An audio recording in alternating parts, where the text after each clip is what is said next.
Chapter 1. History of HMP Wakefield. Wakefield's most recent prison inspection in 2022 gave a fascinating snapshot of the current makeup of the inmates. Hundreds of years after its foundation, today HMP Wakefield is a high-security prison for Category A and B male prisoners, almost exclusively holding those with a determinate sentence of over 10 years, lifers and prisoners with an indeterminate sentence for public protection. Like most of the UK's prisons, Wakefield is virtually full. At that time, there were 743 prisoners out of its 750 operational capacity. Amongst that number were an extraordinary 339 life-sentenced prisoners, over 45% of the total prison population, and 36 prisoners serving an indeterminate sentence for public protection. A horrifying 61% of Wakefield's 2022 inmates had been convicted of a sexual offence. There had been 191 receptions or new arrivals over the last year, but just 13 prisoners released into the community over the same time period. There were 67 foreign national prisoners, and 22.8% of prisoners were from black and minority ethnic backgrounds. The numbers and demographics were very different when the prison's life began. Wakefield's rich and unique history dates back all the way to the 1590s, when a house of correction was established in the town in what is now West Yorkshire. It was a place where prisoners, often awaiting either transportation or death, could be detained both before their trial and in the interval between trial and sentencing. For many years during its early history, the name Wakefield was virtually synonymous with going to prison. Over time, several extensions to the House of Correction were built, with prisons increasingly used for punishment as well as a remand function. This broadened function and responsibility caused a spike in the prison population. An entirely new building was built in the 1840s. That building held responsibility for all prisoners over the West Riding until 1847, when Leeds Borough started to operate its own prison at Armley. The historical, decentralised approach to the prison service waned during the 1800s, with central government control increasingly replacing the county's control of prisons until it was formally abolished. Formalised in the Jails Act of 1823, the justices were responsible for thorough prison inspections, and the governor, chaplain and surgeon were expected to keep detailed daily diaries for reporting back to the courts of quarter sessions. The justices' prison administration responsibility was still recognised in another act passed in 1835, but it was placed under Home Office regulations, and a national roll profile for inspectors of prisons was established for consistency. Some scandals involving staff corruption and prison deaths created public support for increasingly central government control in the 1865 Prisons Act, and then total government control in the 1877 Prison Act. From the point of implementation of this Act in April 1878, right through until 1963, the Home Secretary exercised control through prison commissioners. At that point, the Commission was abolished and its functions carried out directly by the Home Office. Of the 113 local prisons taken over, 38 were closed within 5 years. But Wakefield Prison not only survived this drastic cull, it was developed further. The registers indicate that most prisoners were serving quite short sentences for assault, petty theft or public drunkenness. A contract between the county justices and the War Office allowed military prisoners to be held at Wakefield until the 1870s. Although, as we shall see, war criminals were incarcerated there much more recently than that. Civilian prisoners were transferred from the prison during the First World War, and it was repurposed as a military detention centre by the War Office from 1916 until it began to admit civilian inmates again in 1923. In the autumn of 1916, the closure of Dice Work Camp meant that conscientious objectors were also sent to Wakefield. A group of them rebelled, went on strike, and issued a set of demands for better treatment, the Wakefield Manifesto, in September 1918. In terms of the age profile of prisoners, offenders under 16 had been sent to reform school after an act was passed in 1854. At this point in its fascinating history, the female young offenders were at one reformatory and the boys were held at West Riding Reformatory School. The 1908 Prevention of Crime Act saw those aged 16 to 21 sent to Borstal rather than prison. The 1900s saw a reduction in short-stay prisoners. Given its high security status, it is perhaps unsurprising that Wakefield was used to house IRA prisoners on and off. Whilst an attempt to break out IRA Chief of Staff Cathal Goulding in 1956 was aborted when the siren sounded, as we shall describe later, the attempt to free Seamus Murphy in 1959 was successful, indeed the only successful recorded prison break from Wakefield. Frank Stagg died in Wakefield Prison on the 12th of February 1975 as part of a hunger strike by provisional IRA prisoners. Our contributor, Pete Whiteman, overlapped with a number of IRA prisoners in his long tenure at Wakefield and found it very demanding. The staff were put through a lot of crap. The IRA made a hell of a lot of threats towards staff. You had to be really on your guard. The year 2001 saw the significant announcement that a new ultra-secure unit was to be built at Wakefield Prison, the first of its kind in the UK, and with the capability to house the most dangerous prisoners in Britain. Today, thanks in part to this new ultra-secure unit, Wakefield Prison is able to detain about 600 of Britain's most dangerous men, those on whole-life sentences, murderers, paedophiles and rapists. A highly critical inspection report was published in March 2004, written by Her Majesty's then Chief Inspector of Prisons, Anne Owers. She noted, amongst many negatives, witnessing one incident where a prisoner on crutches was handcuffed and the handcuffs jerked by the accompanying officer. We were concerned that prisoners in the segregation unit consistently referred to a climate of bullying and intimidation there. There were even a few allegations of assault. She went on to suggest that fear of reprisals was making prisoners reluctant to make formal complaints. The prison governor at the time, John Slater, vehemently denied the prisoner assault allegations. Owers said prisoners were reluctant to make formal complaints for fear of making things worse. Fascinatingly, the inspector stated that Wakefield prisoners had their own phrase for the disrespectful and even intimidatory behaviour of some officers referred to as the Wakefield way. All this amounted to what Owers memorably termed an atmosphere of disengagement amounting to disrespect. However, the more recent inspection reports based on inspections conducted in 2018 and 2022 are far more positive. The most recent prison inspection of Wakefield, conducted late 2022 and published February 2023, was largely positive in its findings about the institution.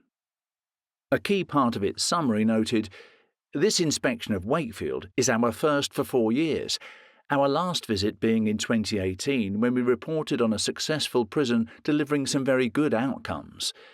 Our findings at this inspection were similar, with outcomes assessed as reasonably good in 3 of our healthy prison tests: safety, respect and rehabilitation. Only in purposeful activity did we find outcomes that were insufficient. While this represents some deterioration in purposeful activity and respect, in the context of the times and challenges faced by the prison system, this is one of the better inspections we have undertaken at an adult male prison recently." The previous 2018 inspection, though it is indeed largely positive as the latest report reiterates, did note the significant concern that there were unacceptable delays in getting those that needed psychiatric care transferred to a secure psychiatric hospital. This grabbed our attention, given our work on Broadmoor, and we know all too well how crucially highly specialist care is to these individuals. The 2018 inspector, Peter Clark, indicated that Many prisoners across the prison estate are held in conditions that are not in any way therapeutic, and indeed, in many cases, clearly exacerbate their condition. One particular, exceptionally challenging to manage individual stood out, who had complex needs that could not be met in the prison, and his condition was deteriorating during a lengthy wait to be admitted to a secure hospital. The question of pastoral care around rehabilitation and mental health was one that we put to all our contributors. The advice of our staff contributor Jim, when handling prisoners, was to treat them fairly and not to make promises that can't be kept. He remembered one particular prisoner. Back in the mid-1970s, he had encountered a prisoner arrested for armed robbery. He was a difficult prisoner to handle. Jim then crossed paths with him again when he was serving a later sentence for murder, though the prisoner had assured Jim it had been just business. As the prisoner remembered Jim as a firm but fair figure, the two discussed how their children were doing. A long-term relationship had been formed by that first impression many years before. Jim has had a long, diverse and complex relationship with prison service work, which has provided him with a rich sense of Wakefield's recent past. Wakefield was the very first prison he visited when he joined the service decades ago. He worked there for 4 weeks as part of his training. He has also worked at another high-security prison, which often swapped prisoners with Wakefield. A 2017 Criminal Justice Inspectorate report had reviewed all the CSCs nationally and described the CSC at Wakefield as providing a secure and highly supervised environment for CSC prisoners who were unsuitable for other CSC units as a result of their behaviour. In other words, even in this highly specialised and exceptional of prisoner environments, Wakefield historically had a more hardcore version, and it continues to. To return to his very personal connection with Wakefield's history, in 1992, Jim became responsible for policies around security and keeping good order at headquarters, and later oversaw the categorisation of Category A prisoners. Following the escapes of some IRA prisoners from another high-security institution, Jim helped to bring together high-security prisons and to reduce the risk of further escapes. He was the first director responsible for this and oversaw Wakefield when improving these security measures. As part of his job, he would frequently visit high-security prisons on a regular monthly basis to make sure that they were operating correctly. These prisons that he was effectively risk assessing on their security included Wakefield. Today, in his current senior prison service role, Jim remains partially responsible for the development of policies for handling difficult prisoners. As part of his role, he still visits Wakefield occasionally. When speaking about his biggest challenges when running a prison, Jim mused, "Running a prison is a bit like plate spinning." He elaborated that while some issues are easier to manage than others, not one is more important than the other. Ultimately, they all require attention to stay afloat. The difficulty arises when having to manage everything at once, not concentrating on specifics, but on the whole picture. In this high-pressure scenario, you are constantly checking to get an advance warning if something is going wrong, and you deal with it before it becomes a problem. Another reason for this is to avoid aggrieved prisoners. Treating prisoners as they should be treated and keeping to a schedule avoids the potential of prisoners banding together to protest, which can lead to a much larger issue. Here, we had some good insights from Hayley Grocock, who is Chief Executive Officer of Wakefield District Site Aid. She strongly reiterated this point in the context of a knowledge of the prisoner's braille work and its therapeutic qualities. We will look at her work in greater detail later in the book. Jim noted that in his experience, the appeal of prison work has notably decreased over the years. In the modern day, staff turnover at prisons such as Wakefield is a lot higher. Part of this is due to the pay not being as competitive, but also that the prison service is attracting much younger staff into an environment with a smaller progression scale than before. Because of this limited progression and less competitive pay, a lot more people are leaving after a few years, whereas in the past, people would often stay for decades at a time. The appeal of the job for Jim was the challenge of helping people to manage and survive their imprisonment. He was fascinated by the degree of conflict and cooperation involved in the job to keep a prison stable, decent and secure. He also noted that a career in prison service was often a strategic one, and he thrived in what he called a very long-term world, wherein prisoners would remember their interaction with you for years, and the ability to interact with them years after your first encounter with them would depend on how you treated them in that first instance. In support of Jim's points about the need to show decency as well as stability and security, over the years Wakefield has played host to many individuals who are not necessarily the usual suspects. Not every inmate of Monster Mansion was a monster by today's standards. Fred Haslam was incarcerated there for being a conscientious objector in the First World War. Klaus Fuchs, sentenced to 14 years in British prisons for supplying British and American nuclear weapon research to Russia, then the USSR, served part of his term at Wakefield from 1951 to 1959. Stefan Ivan Kisko, wrongly convicted of murder, served time there too. One inmate offered us their fascinating view of the recent history of the institution. They said, "Some history about MHPW. They have a famous tree there. It's called the mulberry tree. As the song says, here we go round the mulberry tree, the mulberry tree. This, so I'm told, goes back years when prisoners were exercised and had to walk around that tree. The area where the tree is no longer in use for exercise. The clock tower is still there and still works. On C Wing at the bottom, the last two cells were actually used for the death sentence by hanging. The two cells and the two basement cells directly underneath were also used as the drop-down from the gallows. This is fact. When the death penalty was abolished, a floor was put in. The outer brick walls were rebuilt due to the construction on the floors, removing the gallows. From outside C Wing, to this very day you can actually still see the change in the bricks from where in the 1960s it was rebuilt. Staff changes in the last 5 years.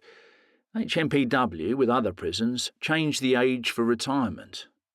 This in an endeavour to force the officers to work for more years. However, the old school staff, all the experienced staff, were under the old contract. They was given the chance to retire or stay on part-time and finish when they wanted to. Had they chosen to stay full-time, then they was asked to sign up to the new contracts of employment.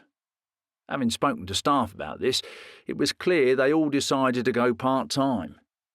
Indeed, as they have said, by going part-time and now receiving their pension, with the part-time income combined with their pension, they were working less hours now and receiving the same money as they did when full-time. As a result of this, a lot of good, experienced staff were lost.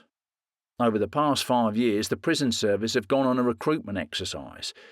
Many of the staff now working in the prison service are quite inexperienced, which has potential implications for the safety standards in prisons. Our contributor, Vanessa Frake-Harris, a retired prison governor, has sharp eyes, spiky hair, and a stylish grey pair of glasses. She is a warm, intelligent, focused, and humane woman who gave us so much food for thought and insight during our research for this book.